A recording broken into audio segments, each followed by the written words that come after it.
네, 오늘 성경 말씀 여호수아 2장 8절에서 13절까지 말씀입니다. 여호수아 2장 8절에서 13절까지 말씀.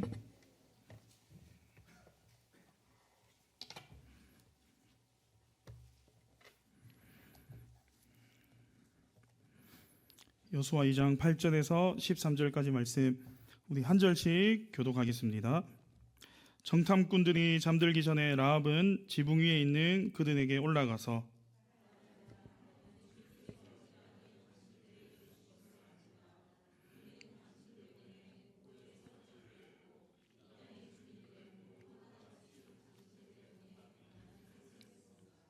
당신들이 이집트에서 나올 때에 주님께서 당신들 앞에서 어떻게 홍해의 물을 마르게 하셨으며 또 당신들이 요단강 동쪽에 있는 아모리 사람의 두 왕 시온과 옥을 어떻게 전멸시켜서 희생 제물로 바쳤는가 하는 소식을 우리가 들었기 때문입니다.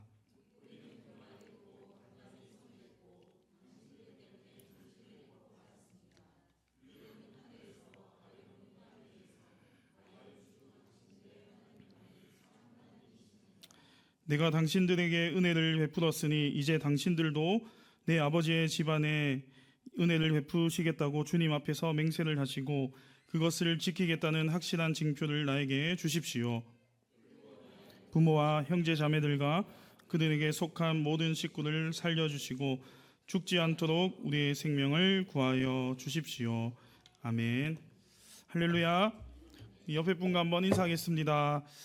하늘 복 많이 받으세요. 잘 오셨습니다. 많이 추워지는 날씨 가운데서도 수요기도에 나오신 우리 모든 성도님들 환영하고 축복합니다. 오늘도 또 말씀과 기도의 시간을 통하여서 여러분의 또 모든 문제들이 풀리고 하나님의 은혜를 경험하는 귀하고 복된 밤 될 수 있기를 예수님의 이름으로 축복합니다. 이 시간 믿음의 여정이란 제목을 가지고 우리 계속해서 말씀을 여호수아 말씀을 나누겠습니다. 우리는 평소에 광고나 TV에서 이런 문구를 많이 봤을 겁니다. 순간의 선택이 평생을 좌우합니다. 여러분, 이 문구가 뜻하는 것이 무엇입니까? 말 그대로 우리가 잘 선택해야 우리가 살아가면서 이익도 얻을 수 있고 유익도 얻을 수 있다는 것이죠. 그래서 우리는 살아가면서 병원이나 약도 잘 선택해야 하고 사는 집도 잘 선택해야 하고 옷이나 신발, 운동기구들도 잘 선택해야 합니다. 심지어는 샴푸나 치약, 칫솔 같은 생활의 작은 부분들까지도 잘 선택해야 우리가 살아가는데 도움을 받을 수 있습니다. 영화나 드라마에 나오는 배우들도 마찬가지인데요. 보통 감독들은 대본을 짜고 그 대본을 배우들에게 보여주고 캐스팅을 한다고 합니다. 그래서 배우들은 대본을 보고 영화나 드라마를 고르는 작업을 아주 신중하게 하는데요. 왜냐하면 어떤 영화나 드라마를 선택하느냐에 따라서 무명에서 그 배우가 스타가 될 수도 있고 또는 지금까지 쌓아왔던 명성을 까먹을 수도 있기 때문입니다. 제가 좋아하는 배우 중에 이 조우진 배우와 김성균 배우가 있는데요. 이분들이 그랬습니다. 이분들이 원래는 이 무명 생활을 오래 했던 배우들이었습니다. 그러나 각각 여러분들도 잘 아시겠지만 내부자들과 범죄와의 전쟁이라는 영화를 통해서 일약 스타가 되었는데요. 좋은 배우들이 좋은 작품을 선택해서 스타가 되어서 그래서 사람들이 좋아하지 않는가 생각을 해봅니다. 이처럼 우리는 살아가면서 어떻습니까? 어떤 선택을 하느냐가 매우 중요하다는 것이죠. 그런데 우리의 신앙생활도 마찬가지입니다. 신앙생활을 하면서 여러 가지 문제와 갈등과 상황들 앞에서 우리는 어떤 선택을 해야 할지 고민이 된다는 것이죠. 그리고 이러한 상황들은 생각보다 우리가 살아가면서 많이 겪게 됩니다. 그러면 성도 여러분, 우리는 신앙생활을 하면서 이 선택의 기로에 놓이게 되었을 때 어떠한 기준을 가지고 선택하는 것이 올바른 선택이고 그리고 우리가 섬기는 하나님께서 기뻐하시는 선택일까? 오늘 본문은 이것을 잘 말씀해 주고 있습니다. 오늘 본문인 여호수아 2장은 우리가 너무나도 잘 알고 있는 성경 인물인 라합이 나오고 있는 본문입니다. 여러분, 이 당시 라합은 여리고 성 안에 살고 있었던 창녀, 기생이었습니다. 사회 가장 밑바닥에서 사람들에게 인정받지 못하는 삶을 살고 있는 여인이었습니다. 그런데 어느 날 자신이 살고 있는 집에 아마도 오늘날로 치면 숙박시설이었던 것 같습니다. 라합의 집에 이스라엘의 정탐꾼 2명이 묵게 됩니다. 그런데 본문에도 나오지만 이 정탐꾼은 그냥 손님이 아니었습니다. 여리고와 적대 관계에 있는 이스라엘의 정탐꾼이었습니다. 다시 말해서 이 적군이 라합의 집에 묵게 되었다는 말입니다. 그런데 조금 있다가 이스라엘의 정탐꾼이 왔다는 소식이 이 여리고 왕에게까지 들어가게 됩니다. 그리고 왕은 그 즉시 라합에게 정탐꾼들을 집에서 보내서 나에게 데리고 오라고 전가를 보내게 됩니다. 평범한 삶을 살아왔던 라합이 일생일대의 선택의 순간을 맞이하게 된 것이죠. 자신의 민족과 하나님 사이에서 선택을 해야 하는 상황이 찾아오게 된 것입니다. 그러면 여러분, 이 라합은 이러한 선택의 기로에 놓여져 있었을 때 어떤 선택을 하였을까요? 그리고 그 선택 후에 라합은 또한 어떠한 모습을 보였을까요? 오늘 본문을 통해서 이 라합의 선택의 여정을 3가지로 한번 생각해 보겠습니다. 가장 먼저 첫 번째로 라합은 믿음의 선택을 하였습니다. 여러분, 사실 라합은 이스라엘 백성이 아니었기 때문에 하나님께서 이스라엘을 위해서 행하신 놀라운 일들을 직접 눈으로 보지 못했습니다. 그저 소문으로만 들었을 뿐입니다. 그래서 오늘 본문 10절 말씀을 보시면 당신들이 이집트에서 나올 때에 주님께서 당신들 앞에서 어떻게 홍해의 물을 마르게 하셨으며 또 당신들이 요단강 동쪽에 있는 아모리 사람의 두 왕 시온과 옥을 어떻게 전멸시켜서 희생제물로 바쳤는가 하는 소식을 우리가 들었기 때문입니다 라고 고백을 하고 있습니다. 라합은 하나님에 대한 소문을 들었던 것이죠. 그리고 방금 말씀을 보시면 아시겠지만 라합이 소문을 들었던 것처럼 이미 이 당시 많은 이방 사람들이 하나님에 대한 소문을 듣고 있었습니다.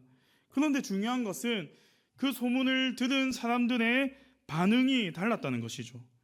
대부분의 사람들은 그 소문을 듣고 간담이 서늘해지고 공포에 사로잡히게 되었습니다. 하나님에 대한 소문을 듣고 하나님이 하신 일을 듣고 그저 힘이 센 신들 중에 힘이 센 신 정도로 생각을 했습니다. 그냥 요즘 가장 잘 나가는 신이다라고 생각을 했지 그 이상은 아니었던 것이죠. 그러나 라합은 그 소문을 듣고 달랐습니다. 라합은 그 소문 속에서 역사하시는 하나님을 발견했습니다. 그래서 11절 하반절에 보시면 위로는 하늘에서 아래로는 땅 위에서 가연 주 당신들의 하나님만이 참 하나님이십니다 라는 위대한 신앙 고백을 하고 있습니다. 이방 여인의 입에서 하나님에 대한 고백을 하고 있다는 것입니다. 여기서 그래서 라합의 고백은 그냥 하는 고백이 아닙니다. 이전까지 자신이 믿고 의지했던 모든 것을 내려놓고 이제는 참 하나님이신 하나님을 선택한다는 믿음의 고백입니다. 하나님만이 참된 신이며 왕 중의 왕임을 고백하고 있는 것입니다. 하나님 편에 서겠다는 것이죠. 사랑하는 성도 여러분, 우리도 마찬가지입니다. 우리는 어떤 선택의 순간이 왔을 때 가장 먼저 무엇을 기억해야 되는가? 하나님 편에 서는 믿음의 선택을 하는 것을 기억해야 합니다. 오늘 라합이 그랬던 것처럼 우리는 성경을 통해서 그리고 설교를 통해서 또는 믿음의 사람들의 간증을 통해서 하나님에 대한 이야기를 많이 듣습니다. 그런데 세상 사람들은 그것을 듣고 그저 역사의 일부분으로 생각하거나 종교적인 말로 생각하고 끝을 냅니다. 하지만 우리는 그것을 통해 하나님의 하나님 되심을 인정하고 하나님 편에 서겠다는 믿음의 선택을 할 수 있어야 합니다. 하나님만이 내 삶을 다스리시고 주인 되심을 인정할 수 있어야 합니다. 하나님의 말씀대로 행동하고 살아가겠다고 결단할 수 있어야 한다는 것입니다. 여러분, 특별히 주일 예배 우리에게 주어지는 말씀을 듣고 그 말씀이 우리 마음 가운데 새겨지고 그래서 우리가 살아가면서 선택의 순간마다 나에게 주신 말씀대로 선택하는 믿음의 선택을 할 수 있어야 합니다. 여러분, 우리가 필요한 말씀을 다른 곳에서 찾지 마시길 바랍니다. 여러분을 사랑하시는 하나님께서는 우리 더 향상교회 주일 예배를 통해서 지금 우리 공동체와 나의 삶에 필요한 말씀들을 주심을 믿으시길 바랍니다. 그래서 가장 먼저 오늘 말씀을 기억하셔서 우리가 삶의 선택의 순간에 왔을 때 어떻게 해야 됩니까? 우리가 들었던 말씀을 통해서 가장 먼저 믿음의 선택을 하겠다고 하나님 앞에 결단하실 수 있는 저와 여러분들 되시기를 주님의 이름으로 축복합니다. 그리고 두 번째로 이 라합은 믿음의 여정 가운데 믿음을 행하였습니다. 오늘 본문의 전반부를 보시면 라합의 믿음은 머릿속에 있는 생각으로만 머무르지 않았습니다. 라합은 자신의 믿음의 선택을 목숨을 건 행동으로 증명했습니다. 여리고 왕이 정탐꾼들을 내놓으라고 군사를 보냈을 때 라합은 어떻게 했습니까? 조금도 망설이지 않고 이 정탐꾼들을 지붕 위에 말리려고 놔두었던 3대 속에 숨겨주었습니다. 그리고 군사들에게는 거짓말로 둘러대면서 그들을 다른 곳으로 보냈습니다. 사실 라합의 이러한 행동은 자신의 민족을 배반하는 행위였습니다. 그래서 발각되면 즉시 죽임을 당할 수 있는 엄청난 위험을 감수한 행동이었습니다. 하지만 라합은 이미 이전에 믿음의 선택을 하였습니다. 하나님에 대한 소문을 듣고 어떤 선택을 했다고요? 믿음의 선택을 했다는 것이죠.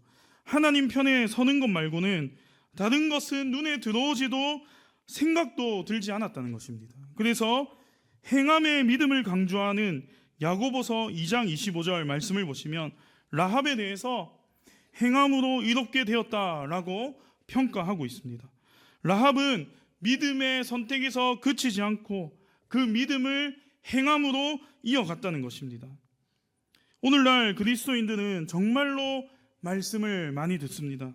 그리고 조금만 마음을 먹으면 너무나도 좋은 말씀들을 우리가 유튜브나 TV를 통해서 들을 수 있습니다. 그리고 그 말씀들을 들으면서 가슴이 뜨거워지고 믿음의 선택을 해야 되겠다. 나도 그 말씀대로 살아야 되겠다라고 그 앞에서 자연스럽게 결단까지 됩니다. 그런데 안타까운 것은 거기까지인 그리스도인들이 너무나도 많다는 것입니다.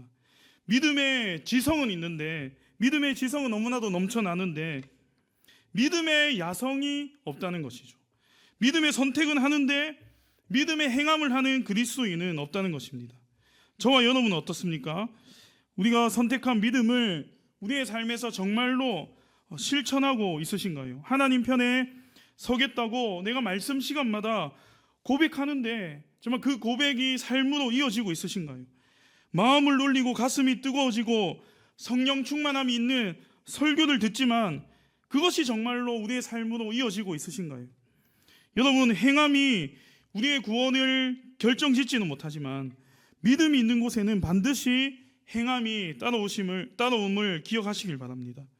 이것이 성경이 말씀하는 믿음의 원리입니다. 오늘 라합도 이러한 모습을 분명히 보여주었습니다. 그래서 야고보서는 이러한 라합을 행함이 있는 믿음이다라고 평가하고 있다는 것입니다. 성도 여러분, 우리가 믿음의 선택을 하였다면, 말씀을 통해서 믿음의 선택을 하고 결단을 하였다면 반드시 삶에서 그 믿음을 행하시길 바랍니다. 여러분, 이 행하는 것이 그렇게 어렵지 않습니다. 우리 교회에서 지난주부터 설교 요약과 나눔지를 제공하고 있는데요. 그 나눔지의 질문대로만 살아도 어떻습니까? 우리가 믿음을 행할 수 있다는 것이죠. 물론 그 적용 말씀을 행하기가 쉽지 않을 때도 있을 것입니다. 그러나 반드시 이번 주 이 말씀만큼은 내가 이 적용 질문만큼은 내가 이번 한 주 살아가면서 한번 행해보겠다라는 믿음의 야성을 또한 가지시는 저와 여러분 되시길 바랍니다. 그래서 믿음의 선택과 행함이 함께 있는 우리 더 향상의 모든 성도님들 되시기를 주님의 이름으로 축복합니다. 그리고 마지막 세 번째로 믿음의 여정 가운데 라합은 믿음의 선물을 받았습니다. 본문을 계속해서 보시면 라합은 정탐꾼들을 떠나보내기 전에 한 가지 약속을 구하고 있습니다. 바로 자신과 자기 가족의 생명을 구해달라는 것입니다. 그리고 정탐꾼들은 그 약속의 증표로 2장 18절 말씀을 보시면 홍색줄을 창문에 매달라고 말하고 있습니다. 이스라엘 군대가 여리고에 다시 와서 정복할 때 그 홍색줄이 있는 집은 누구도 해치지 않겠다는 언약의 표시였습니다. 여러분, 이 홍색줄 하니까 뭔가 생각나는 것이 있지 않습니까? 애굽의 장자 재앙 때 이스라엘 백성들이 문설주에 발랐던 어린 양의 피를 떠올릴 수 있습니다. 그리고 궁극적으로는 우리를 모든 죄와 사망에서 구원하시는 예수 그리스도의 보혈을 예표하는 것이기도 합니다. 라합은 그래서 구원의 약속인 이 홍색줄을 굳게 붙잡았습니다. 그리고 여리고 성이 심판당할 때 라합과 가족은 이 홍색줄 덕분에 구원을 얻을 수 있었습니다. 여러분, 오늘 라합과 가족이 구원받은 것은 다른 이유가 아니었습니다. 라합이 믿음의 선택을 하였고 그리고 그 믿음대로 행하였기 때문에 구원의 선물을 받을 수 있었습니다. 뿐만 아니라 라합은 이것을 통하여서 믿음장인 히브리서 11장에도 등장하게 되고 믿음의 행함을 강조하는 조금 전에 살펴보았던 야고보서에도 등장을 하게 됩니다. 가장 천하였던 여인이 믿음과 행함의 표본이 되게 된 것입니다. 그리고 더 나아가서 마태복음 1장을 보면 예수님의 족보에 등장하는 4명의 여인 중에 한 사람으로 등장하는 영광도 누리게 되었습니다. 이처럼 하나님은 믿음의 선택을 하고 믿음을 행하는 자들을 결코 지켜만 보고 계시지 않습니다. 반드시 그 믿음의 선물을 주신다는 것이죠. 궁극적으로는 구원의 선물을 우리에게 주시겠지만 우리의 삶 가운데서도 결코 믿음의 수고를 그냥 넘어가지 않으신다는 것입니다. 제가 아는 이 모교의 선배 이야기를 잠시 하겠는데요. 지금은 미국에서 의사로 살아가고 있는 선배 형님입니다. 이 학생 시절 때 이 고신대 의대를 졸업하고 군복무를 하기 위해서 보건의로 가게 되었는데요. 가서 이 보건의 생활을 하게 되는데 이 생활을 하다 보니까 종종 보건소에 제약회사 사람들이 찾아와서 자신의 약을 써달라고 홍보를 했다는 것입니다. 그런데 제약회사가 여러분도 알다시피 하나만 있는 것이 아니라 여러 회사가 있으니까 이 서로 경쟁이 되었나 봅니다. 그래서 직원들이 오면 그 의사들한테 기름값 하라고 밥값 하라고 이 봉투를 건네주었다고 합니다. 요즘은 어떤지 모르겠는데요. 그런데 제가 아는 형은 이 신입이니까 그때마다 어떻게 해야 될지 몰랐다고 합니다. 그런데 선배들은 그냥 다 받는 거니까 너도 받아도 된다 이렇게 이야기를 했다고 합니다. 그래서 처음에는 아무것도 모르고 봉투를 받았는데 그게 알고 보니까 소위 말하는 뇌물이었습니다. 품질과 상관없이 약의 품질과 상관없이 봉투에 더 많이 넣은 제약회사를 이 의사들이 골랐다는 것이죠. 그래서 다음번에 이 사실을 안 이 형이 그 제약회사 사람들이 찾아와서 똑같이 봉투를 건넬 때는 정중하게 사용을 했다고 합니다. 믿음의 사람으로서 다른 사람들은 괜찮다고 하지만 그것이 믿음의 선택이 아님을 이 형이 깨닫게 된 것이죠. 그런데 그 모습을 보고 이 선배들이 가만히 있을 리가 없었습니다. 다 받는 건데 뭐하러 혼자 영웅행세하느냐라고 핀잔을 주었다고 합니다. 있는 동안 선배들에게 온갖 갈시와 어려움을 당했습니다. 그래도 그 형은 믿음의 선택을 끝까지 이어나갔습니다. 그러다가 얼마 뒤에 놀라운 일이 일어났는데요. 그 형이 갑자기 혼자만 근무하는 보건소로 이동을 하게 된 것입니다. 그곳에서는 혼자니까 더 이상 선배들의 강요를 들을 필요가 없게 되었다는 것이죠. 그리고 그때부터 신앙의 자유함 가운데 이 보건의 생활을 마칠 수 있었다라는 그 간증을 제가 그 형하고 대화하면서 들었던 기억이 납니다. 여러분, 서두에도 말씀드렸지만 우리도 신앙생활을 하다 보면 이것보다 더한 선택의 순간이 올 때가 얼마나 많이 있는지 모릅니다. 그리고 오늘 본문은 그때 우리가 어떻게 해야 하는지 분명히 말씀하고 있습니다. 선택의 순간 우리는 말씀을 기억하여서 믿음의 선택을 해야 하고 그 믿음의 선택을 또한 행해야 한다고 말씀하고 있습니다. 그러면 하나님은 믿음의 사람들을 기억하시고 가장 좋은 길로, 완전한 길로 인도하신다라고 약속하고 있습니다. 오늘 본문의 라합은 멸망받을 성 여리고에서 가장 낮은 곳에 있던 이방 여인이었습니다. 하지만 라합은 들려오는 소문 속에서 하나님을 선택했고 목숨을 걸고 믿음을 행동으로 옮겼습니다. 그리고 구원의 약속인 홍색줄을 믿음의 선물로 받았습니다. 오늘 이 시간 하나님은 우리에게도 묻고 계십니다. 너는 무엇을 선택하겠니? 여러분, 세상의 힘과 안정을 선택하시겠습니까? 아니면 위기 속에서도 살아계신 하나님을 선택하시겠습니까? 라합과 같이 들려오는 말씀을 통해 믿음의 선택을 하시고 삶의 자리에서 믿음을 행동으로 살아내시길 바랍니다. 그래서 우리의 믿음의 이 여정을 통하여서 나 자신뿐만 아니라 우리가 속한 목장과 교회와 가정과 이웃을 살리는 축복의 통로가 되시기를 주님의 이름으로 축복합니다. 아멘.